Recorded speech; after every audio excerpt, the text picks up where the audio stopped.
Welcome back to Dry Hollow Homestead. In today's video, we are going to make a homemade laundry detergent that is very frugal. So we're going to use a Zotes laundry bar soap there. We're going to shred it in the food processor. And then we have 3 other ingredients: borax, washing soda, and baking soda.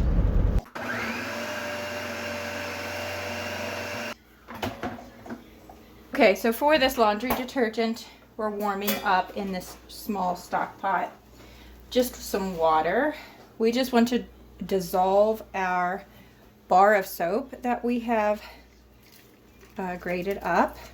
So I have to say, it is really nice to grate things in this food processor. So I guess that's my #1 thing to use this for. So we're going to stir this until it's dissolved. Oop.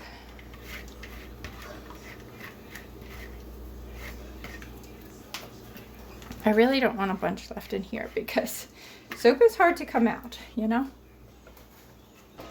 So we're just going to let this dissolve, and then we will add our other ingredients. This is going to make a 5-gallon bucket of laundry detergent. So I have my 5-gallon bucket here. I'm also going to put a smaller amount in this as I'm using it, and then a scoop in here. But I go ahead and write on my boxes how much of each, so I don't always have to look it up, because I will put it in the description box below in case you want to make it. But then I suggest doing this too. So it's a 1/2 cup of the laundry booster, the super washing soda, Arm & Hammer, for each of these 5 gallons, and then 1/4 cup. That says a 1/4 cup of borax. And then also we get these huge bags of baking soda that we're going to do a 1/2 cup of that in each of these 5 gallons. We're just going to do 1 5-gallon. And this we get at Costco. It's much cheaper there.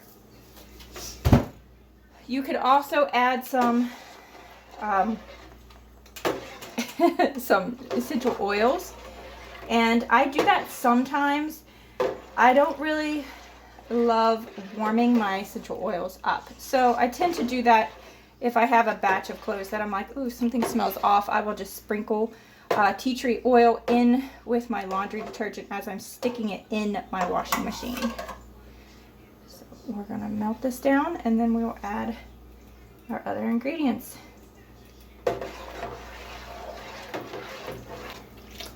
While this is taking a little bit of time to add, or to melt, I'm going to go ahead and start almost filling up my 5-gallon bucket of water.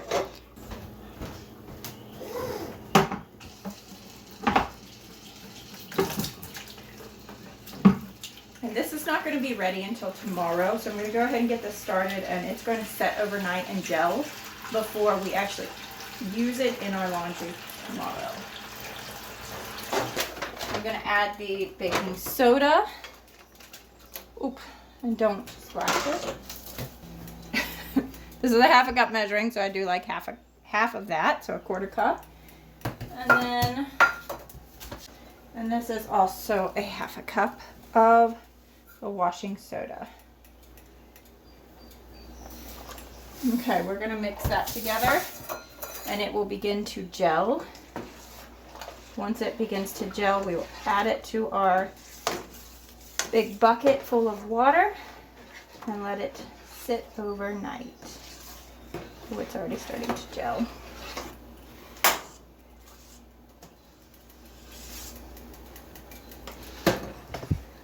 Okay, I have my 5-gallon bucket filled up to about there with just plain water.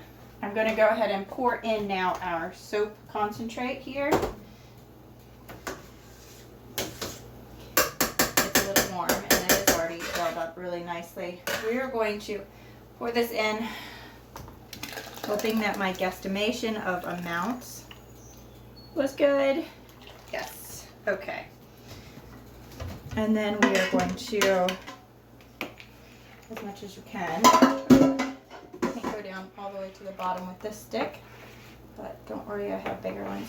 And then we're going to just put the lid on it and set it in a cool place, and we will check it tomorrow And we're looking for gelling of the whole 5-gallon bucket.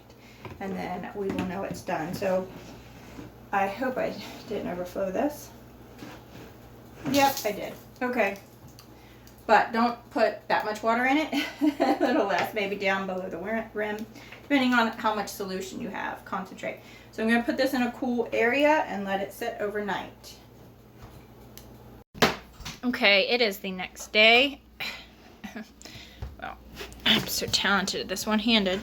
Let me show you how much it has gelled. Eventually, here. So, it's like a solid mass. Okay, I have my extra long cheese making spoon. So this is gelled up completely. So I'm just going to kind of stir it just a little bit so it's easier for me to put in my containers. I'm not going to bottle every single one of, you know, like put this in 5 other gallons. I'm going to leave this in my laundry room and then just refill my small container whenever we are out. So I have seen other people actually have an attachment for their drill to do this, to stir it. I haven't gotten that far in it. So this is the way I do it. I'm just breaking it up enough that you can measure it out and scoop it up. Once you do this once, you're not going to really need to do it anymore. So getting it divided out. It's a little bit like playing with slime. Now I need to scoop it in there, but my hand is really messy. So, cross your fingers. We're going to put, I'm just going to have this in my laundry room and refill the one container. I'm not going to bottle all this up into separate containers.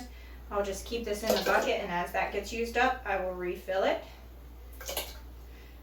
I've never done the math to see how much this would save us, but we're a family of 7, so I think it will save us a lot. We go through a lot of clothes and laundry. I do a lot of laundry because we don't keep a lot of clothes. That makes life simpler. So that means I have to do laundry quite often, which is fine. All right. There you go. We've made laundry detergent. I'm going to wash this stuff up. In each washerful, large washerful, I'm going to use ½ a cup of this. And then we will refill it as it gets used. So the Fells Napa is about $2 a bar, and then it probably around $20 for all of this. But we can use the Borax baking soda and the washing soda for at least like 10 more times. Just every time I want to do this, I need to buy another Fells Napa for $2. So months and months worth of laundry detergent here.